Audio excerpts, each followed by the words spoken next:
Je vous propose maintenant, et on essaie de le faire souvent, de se rendre compte de ce qu'est cette guerre à hauteur d'homme.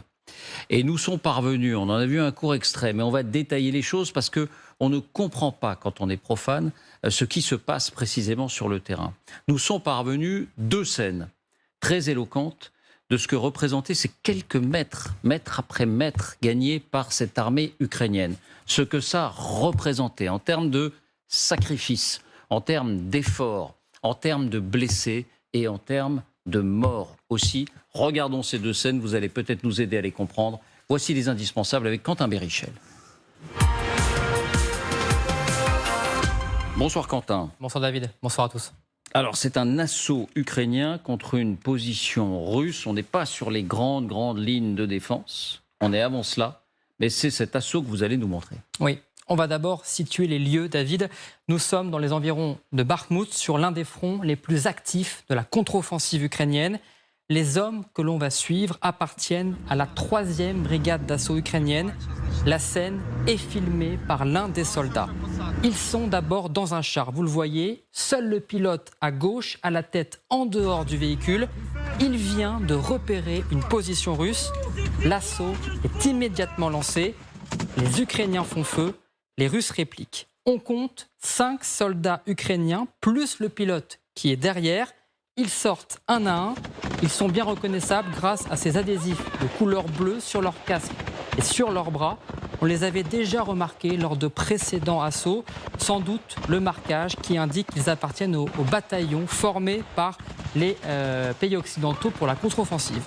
On va revoir cet assaut éclair. Le premier Ukrainien fait feu. Les autres passent derrière lui en tirant également. Les Russes sont en face. Dans le bois, on ne les distingue pas, mais les Ukrainiens, eux, les voient bien. En 15 secondes, les 6 hommes progressent jusqu'à l'orée du bois. Ils sont à découvert, sous le feu russe. Ils s'abritent alors dans ce qui ressemble à un cratère d'obus. Le chef de la brigade, se fait appeler Datsik, donne ses instructions. На связи, Дацик. Пихай економим! Продвигайся в посадку! Там підери вперед! On comprend qu'ils ne tirent pas n'importe où. Vous l'avez entendu, leur chef leur demande de compter leurs munitions. Quelques instants plus tard, les tirs de réplique cessent. L'ordre d'avancer est donné. On comprend que les Russes ont reculé ou qu'ils se sont réfugiés dans leurs abris. Les Ukrainiens arrivent ensuite à la porte de la tranchée.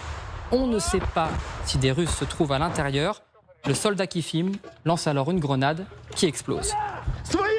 Plus tard, il pénètre dedans et capture 2 soldats main en l'air. Nous avons volontairement flouté leur visage. Les Ukrainiens leur expliquent qu'ils sont des prisonniers de guerre, mais qu'ils ne les tueront pas. Écoutez. Поверьте, Кто у не нас будет люди... пиздить сразу, блядь. Парни, никто вас... Так, блядь, сука, дебіли, от, сука, ви йобані дебіли. Хто вам, сука, сказав, що ми, сука, блядь, убиваємо і режемо? Хто? Ну хто, нахуй? Поверьте, у нас людяного більше, чим у кого-либо, нахуй. Ми взяли на горбу ваших 2 пленних, ранених, надали допомогу, і вони вже поїхали. Вони вже в лікарні. Да. Мы не русские. Да, братан. Мы защищаем свою территорию. Що? Puis la scène continue. Le soldat ukrainien demande à l'un des Russes de sortir avec lui de la tranchée pour lui indiquer la position où l'un de ses camarades est blessé. Main en l'air, le prisonnier avance avec lui. Tous 2 arrivent face à un homme au sol. Il est blessé à la jambe ensanglantée. Là aussi, nous l'avons flouté. Il est face contre terre, ne bouge pas, mais il est bien vivant. L'Ukrainien lui ôte sa mitraillette, sans résistance. Il veut le prendre en charge, mais en une fraction de seconde, la situation change. L'homme allongé cache une grenade sous son corps. Il vient la dégoupiller. Що в тебе? Сука, гранат! La suite, je vous la raconte. Le soldat ukrainien abat le Russe et fuit avant que la grenade n'explose. On entend d'ailleurs la détonation au loin. S'il ne l'avait pas remarqué à temps, il serait mort dans l'explosion avec un homme prêt à tout pour ne pas se rendre. Un peu plus tard, plus loin, un autre blessé russe est repéré. Il n'a pas d'arme, il est blessé dans le bas du dos et explique avoir la jambe cassée avec de violentes douleurs dans le ventre. Après avoir vérifié qu'il n'est pas armé d'une grenade, le soldat ukrainien l'ausculte, puis demande à plusieurs de ses compagnons de le relever. Il est ramené au camp, mais il titube et chute plusieurs fois. Та там маленьке ранення, давай ще, сука, будем всі 200. En inspectant les lieux, les soldats ukrainiens marchent à travers plusieurs corps sans vie de soldats russes.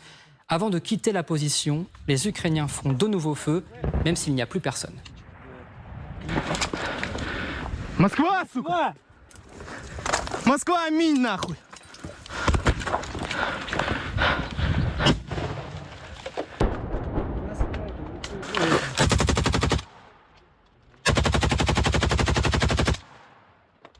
На всякий случай. Dans cet assaut, au moins 4 Russes ont été tués, 3 capturés. Est-ce que des Ukrainiens ont été blessés ou tués? Les images ne le montrent pas, et ce ne serait pas impossible. En quelques minutes, Quentin, la deuxième séquence que vous nous montrez montre à quel point tout peut basculer là en une fraction de seconde. Oui, là encore, il s'agit d'une scène de soldats ukrainiens, un en retrait qui filme, un autre qui progresse lentement dans un bois. Ce n'est pas un assaut, aucun tir n'est entendu, mais d'un coup, vous allez voir. Alors, on fait une pause, les images. Quentin, je crois, parce qu'il y a un petit souci technique pour observer cette scène. D'un mot général, que vous inspire la scène qu'on vient de découvrir? C'est une scène de combat, j'allais dire, ordinaire, même si le moment est extraordinaire. On voit effectivement le débarquer, ce que j'appelle un débarqué assaut, d'un groupe de soldats ukrainiens, donc ils sont 5 ou 6.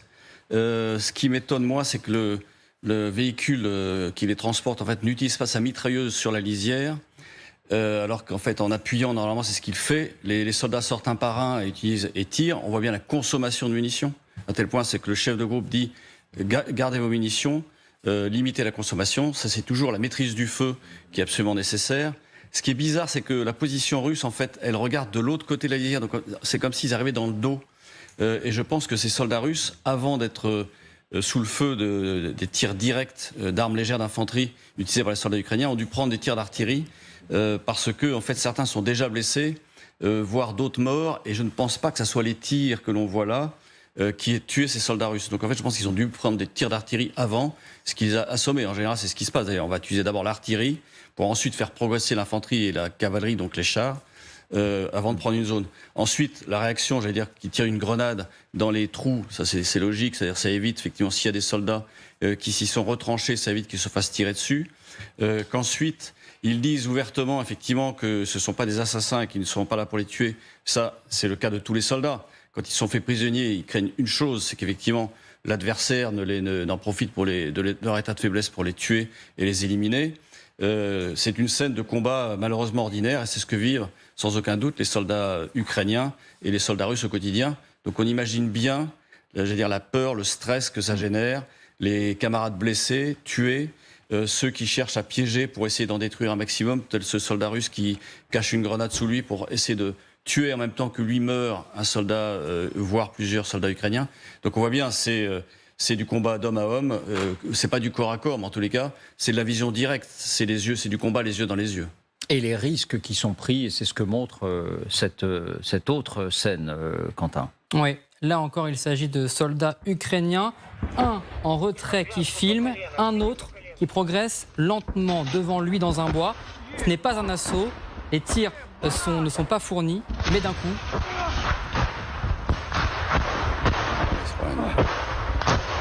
Vous l'avez compris, ils viennent d'être frappés par une roquette. Lorsqu'on arrête l'image juste avant l'impact, on constate que le projectile explose à quelques mètres du premier soldat.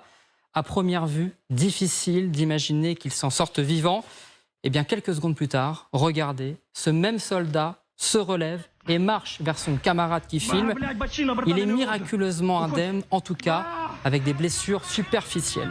Là aussi, cette scène a été filmée depuis sa caméra, depuis son casque, et les images, sous un autre angle, sont encore plus frappantes. Il progresse en regardant le sol, peut-être pour éviter d'éventuelles mines. Et vous voyez la frappe sous un autre angle, noir complet. On comprend que le soldat est au sol, mais il est bien vivant. C'est alors qu'il s'écrie: On comprend qu'il y avait un troisième soldat ukrainien dans cette patrouille.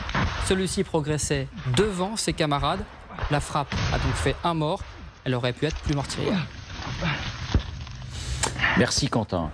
Daphné, ce sont peut-être des scènes que vous avez l'habitude d'observer, pas nous. Qu'est-ce qui retient votre attention? Non, mais ce sont des scènes évidemment très frappantes. Personne, à part sans doute les militaires et certains journalistes reporters de guerre, n'ont de prise avec ce genre de scènes dramatiques. Où effectivement, c'est tout à fait, c'est de l'affrontement classique. Même si, comment dire, ces 20 dernières années, on avait plus l'habitude de théâtre qu'on appelait asymétrique, avec un ennemi djihadiste qui se cachait, qui avait des stratégies d'évitement, et où finalement les dangers les plus réels étaient plutôt les mines, même si évidemment des embuscades, ça a pu arriver en Afghanistan, au Sahel. Mais là, on revient finalement à des images qu'on avait quelque part oubliées. Un peu Encore une fois, la Première Guerre mondiale. Mais alors, et après, pardonnez-moi, ça me fait penser, ces images qui nous projettent dans cette réalité, ça témoigne finalement de l'incroyable transparence du champ de bataille dans cette guerre en Ukraine, où on assiste, le grand public assiste de manière totalement inédite à une guerre en direct, au plus près du combat. Et ça, c'est quelque chose de très, très caractéristique. Un dernier mot. Vera, Laure. Oui, moi, je suis d'accord, c'est vrai que c'est extrêmement frappant de pouvoir assister, d'être au milieu d'eux, en fait. Ça qui, je pense, aura des conséquences et a sûrement des conséquences psychologiques sur notre rapport à la guerre et l'implication, finalement, presque émotionnelle, je dirais, que nous avons. Mais ce qui me frappe aussi, c'est qu'ils se comprennent. C'est-à-dire qu'on n'est pas dans une bataille entre Allemands et Français où quand ils devaient se hurler à la figure, ils ne se comprenaient pas. Là, en fait, on est sur un front où les gens s'interpellent. Quand ce soldat ukrainien se met à jurer, il jure en russe, en partie d'ailleurs, en disant qui vous avait dit, espèce de salopard, qu'on est des assassins. Qu'on est des assassins, on n'est pas comme vous, on n'est pas des Russes, etc. C'est vrai que ça donne un côté, ça colore aussi ce conflit de cette guerre entre deux peuples qui se connaissent et se comprennent en fait, linguistiquement en tout cas. Un mot à vous, plus Vera. beaucoup pour les autres choses.